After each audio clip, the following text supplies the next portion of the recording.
नमस्कार प्यारे बच्चों। आज हम +1 केमिस्ट्री का chapter number 3 classification of elements and periodicity in properties शुरू करेंगे। आज तक टोटल 118 एलिमेंट्स डिस्कवर हुए हैं। कुछ एलिमेंट्स नेचुरल हैं, कुछ एलिमेंट्स सिंथेटिक हैं।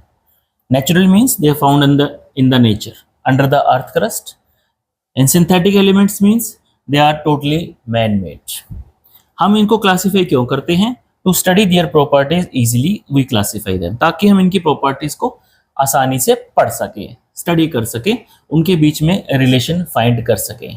फर्स्ट क्लासिफिकेशन जो दी थी that was by Dobereiner triads. Triads means group of 3 like lithium, sodium and potassium. उसने क्या पाया, जब एलिमेंट्स को 3-3 के ग्रुप में अरेंज करते हैं तो सेकंड एलिमेंट का जो मास है वो फर्स्ट और थर्ड एलिमेंट के मास के एवरेज के बराबर होता है। जैसे क्लोरीन, ब्रोमीन, आयोडीन, फर्स्ट का मास है 35.5, आयोडीन का मास होता है 127, तो ब्रोमीन का मास इनके एवरेज के बराबर हो गया 35 + 127 डिवाइडेड बाय 2 81.2।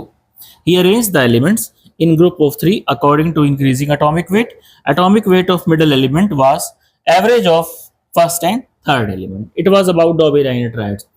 ये केवल 3 ट्रायड्स पर लागू हो सका, आगे एलिमेंट्स पर लागू नहीं हो सका, इसलिए इसे हमेशा के लिए अडॉप्ट नहीं किया गया। Second classification was given by Newlands law of octaves. Octaves means group of 8। उसने क्या किया, he arranged the elements in the order of increasing atomic weight. He found that properties of every 8th element were similar to the properties of first element, कि हर 8वें element की properties पहले element की properties के बराबर थी। Like lithium, beryllium, boron, carbon, nitrogen, oxygen, fluorine and sodium. Lithium की प्रॉपर्टीज जो है वो सोडियम के बराबर होंगी, बेरिलियम की प्रॉपर्टीज जो है वो मैग्नीशियम के साथ मैच करेंगी, बोरोन की प्रॉपर्टीज एल्यूमिनियम के साथ मैच करेंगी। क्यों? बोरोन तीसरे नंबर पे है और तीसरे नंबर के बाद जो 8वां एलिमेंट है वो एल्यूमिनियम है। लिथियम पहले नंबर पे है, लिथियम के बाद जो 8वां एलिमेंट है वो सोडियम है। Lithium and sodium have similar properties, beryllium magnesium, boron aluminium. इसे हम लॉ ऑफ म्यूजिकल टोन्स भी बोलते हैं। क्यों? Just like musical tones, music के 7 सुरों का नियम, सा रे गा मा पा धा नी सा, सा के बाद दोबारा से सा आ गया। देखिए ये एलिमेंट केवल हैवी लाइटर एलिमेंट्स पे अप्लाई हुआ, ये रूल हैवियर एलिमेंट्स पे अप्लाई नहीं किया जा सका, इसे भी आगे अडॉप्ट नहीं किया गया। उसके बाद जो है वो थर्ड क्लासिफिकेशन ऑफ एलिमेंट्स है।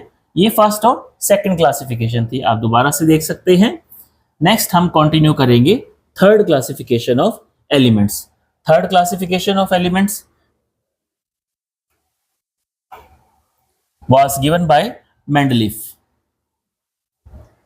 मेंडलीफ की क्लासिफिकेशन के समय 63 एलिमेंट्स नोन थे। 1872 में उसकी क्लासिफिकेशन पीरियोडिक टेबल पब्लिश हुई थी।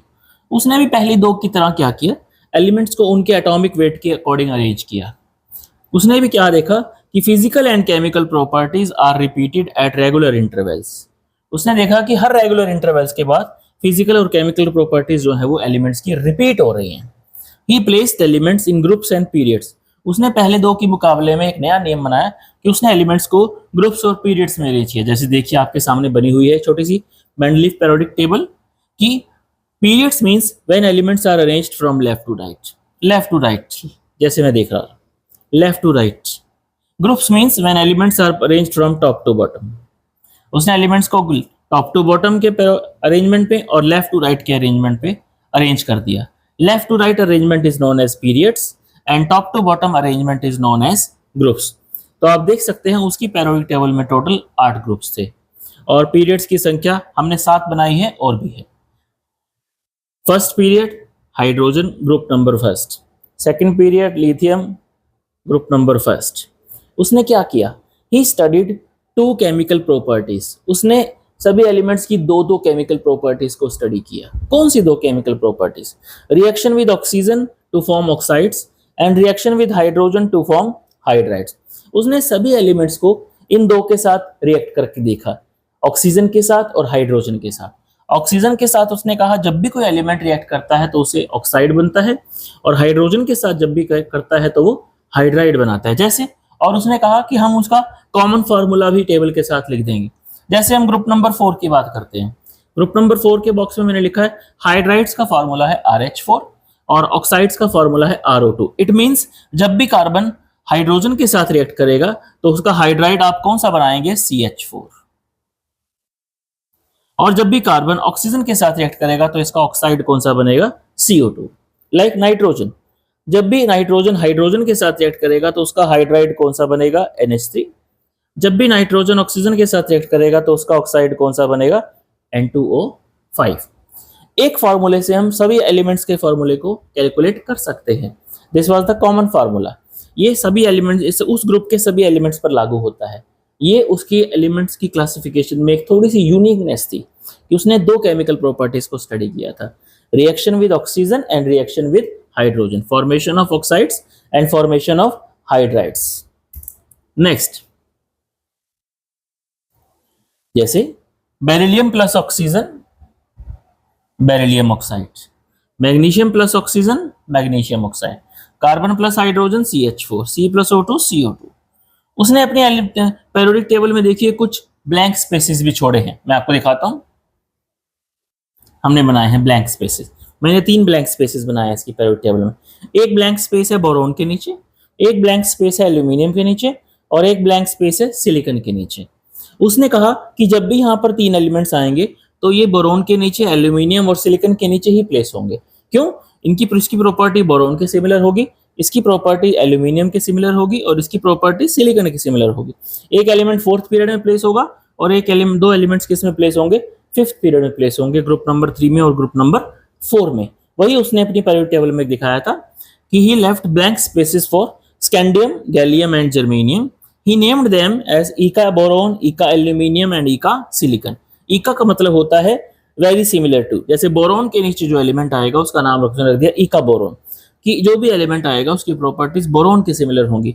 जो भी यहाँ पर एलिमेंट आएगा उसकी प्रॉपर्टीज एल्यूमिनियम के सिमिलर होंगी, और जो भी यहाँ पर एलिमेंट आएगा उसकी प्रॉपर्टीज सिलिकॉन के सिमिलर पाई जाएंगी। That is what the meaning of इका, EKA। Noble gases when discovered were placed in 0 group. जब भी नोबल गैसेज की डिस्कवरी हुई उनको एक अलग से ग्रुप में प्लेस कर दिया गया और उस ग्रुप को कहा गया 0 ग्रुप। बिना डिस्टर्बेंस के, बिना किसी पेरियोडिक टेबल को डिस्टर्ब किए बिना, पूरी पेरियोडिक टेबल को डिस्टर्ब करने की जरूरत ही नहीं पड़ी। Systematic study of element was possible. उसने सारी के सारी एलिमेंट्स की सिस्टमैटिक स्टडी को पॉसिबल बना दिया, जैसे 2 केमिकल प्रॉपर्टीज को स्टडी करके। अब उसकी पेरियोडिक टेबल में कुछ लिमिटेशंस भी थी, जैसे पोजीशन ऑफ हाइड्रोजन, वो क्लियर नहीं थी। देखा गया कि हाइड्रोजन की प्रॉपर्टीज जो है फर्स्ट A और 7A ग्रुप के बराबर हुए हैं। हाइड्रोजन है similar properties to both the groups, तो हाइड्रोजन को किस में प्लेस करें, फर्स्ट A में करेंगे 7A में करें, कंफ्यूजन था। Second proper limitation, position of isotopes. Isotopes क्या होते हैं, atoms of same elements with same atomic number but different atomic mass number. Like hydrogen has 3 isotopes. इसके हिसाब से हाइड्रोजन का एक का मास है 1, दूसरे का मास है 2, तीसरे का मास है 3, तो हर एक के लिए अलग अलग बॉक्स बनाना पड़ेगा, ऐसे तो पेरियोडिक टेबल बहुत लंबी हो जाएगी। ये भी कंफ्यूजन था। तीसरा, wrong order of atomic mass, argon before potassium. Argon का एटॉमिक मास 39.9, पोटेशियम का एटॉमिक मास 39, तो पोटेशियम को पहले होना चाहिए था मगर आर्गन पहले प्लेस किया गया था। इसके लिए कोई जस्टिफिकेशन उसने नहीं दी। इन्हीं वजहों की वजह से, इन्हीं कारणों की वजह से उसकी पेरियोडिक टेबल को अडॉप्ट नहीं किया गया। Thank you. अगर आपको अपना यह वीडियो अच्छा लगा, इसे जरूर लाइक करें, शेयर करें और चैनल को सब्सक्राइब जरूर करें। धन्यवाद।